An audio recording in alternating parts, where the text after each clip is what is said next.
Paano ba? 8 katangian ng Capricorn sa pag-ibig. Pero bago ang lahat, please like and follow our YouTube channel and share our videos. Tara, ano nga ba ang 8 katangian ng Capricorn sa pag-ibig? Number 1. Sino nga ba si Capricorn? Ang mga Capricorn ay romantiko, matino at maaasahan. Ang mga ito ay naghahanap ng isang kasosyo or partner sa panghabang buhay na kung saan maaari silang gumawa at lumikha ng isang balansing relasyon. Ito ang ilan sa mga unang mapapansin mo sa isang Capricorn. Gumagawa sila ng pag-unawa or understanding at mapagkakatiwala ang mga kasosyo or partners. At sa sandaling nakatuon sila, ay ginagawa nila ito sa buong buhay. Habang ang pag-uugali nila sa pag-ibig ay bahagi ng kanilang pagkatao at bahagi na rin ng mga karanasan na meron sila at ang mga bagay na sinusunod nila sa mundo. Sa ating number 2, komplikado. Kung nais niyang makuha ang puso ng isang tao, kailangan niyang matuto ng higit pa.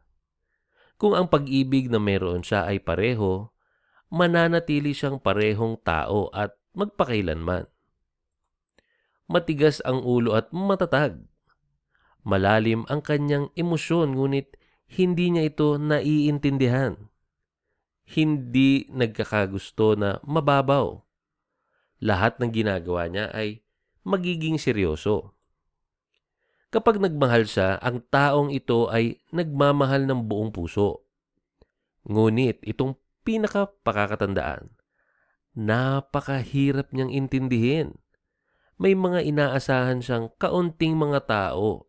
Ang mga makakasalubong sa kanyang buhay tila naghahanap pa.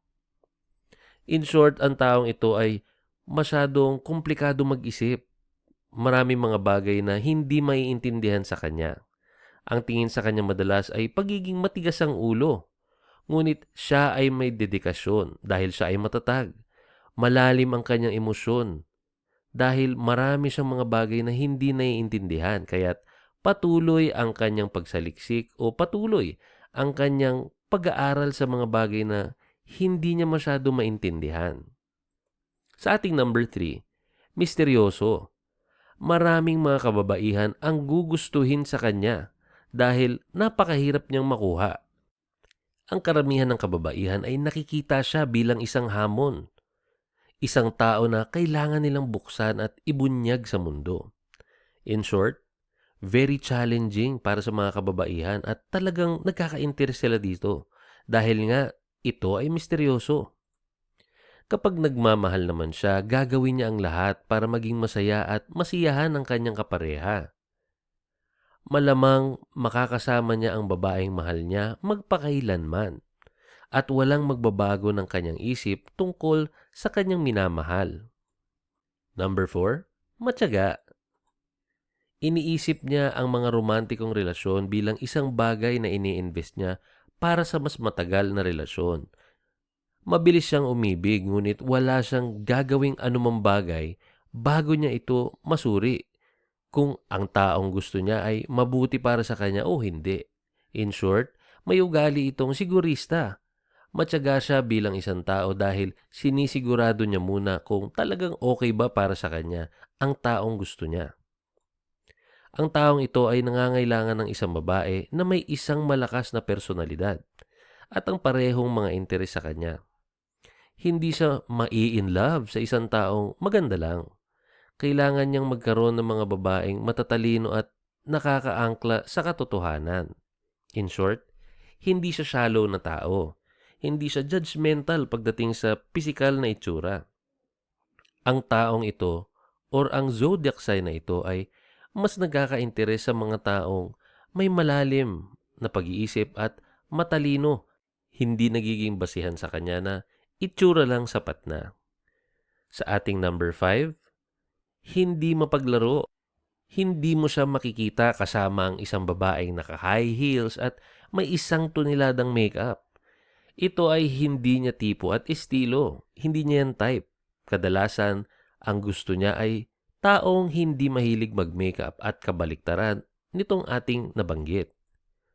Ang tamang batang babae para sa kanya ay mamumuhunan ng parehong damdamin sa relasyon or emosyon at handa na maglagay ng higit pang pagsisikap upang gumana ang mga bagay. Sabi nga nila, ang isang relasyon ay hindi mabubuo kung walang pagsisikap at walang effort. Ayaw niyang maglaro at inaasahan niyang maging pareho ang kanyang kapareha. Sa ating number 6, metikuloso at tradisyonal. Maaari mong matuklasan na mahirap maunawaan ang lalaking Capricorn. Palagi siyang nagmumukhang malayo or distant. At madalas ay napapansin mong parang may ibang nasa isip niya. Pero madalas din na pinupunan niya ang lahat. At ang lahat para sa kanya ay kailangan makatuwiran na pag-iisip. May mga pagkakataon din na determinado at may layunin siya. Maaari niyang gawin ang anumang nais niya. Ang mga hadlang sa buhay ay hindi magiging problema sa kanya. Dahil ang kanyang pananaw sa buhay ay siya ay sobrang determinado. Ang kanyang pangunahing layunin sa buhay ay upang magkaroon ng isang matagumpay na karera. Dahil marahil ito ang magiging dahilan para makahanap siya ng tamang babae. Siya ay napakamakatuon at tradisyonal. Yan ang number 6 ng ating zodiac sign. Sa ating number 7, sweet. Ngunit hindi siya kailanman tumatanggap ng opinyon ng iba. May mga pagkakataon na sarado ang isip niya. Ang taong ito ay nangangailangan ng isang babae na kung kanino niya gugugulin ang natitirang bahagi ng kanyang buhay.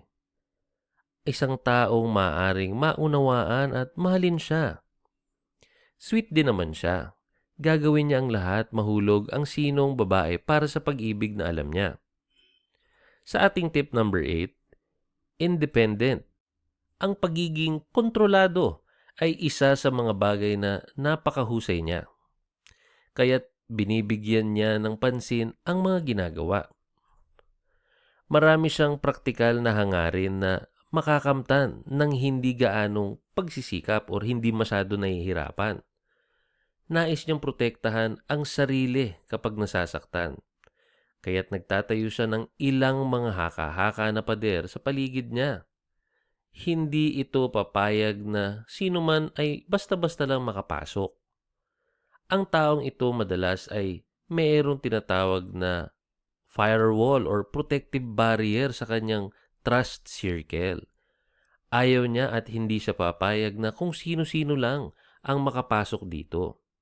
Sisiguraduhin niya na siya ay protektado muna at siya ay nakakasigurado bago siya magdesisyon na payagan kang pumasok sa kanyang mundo.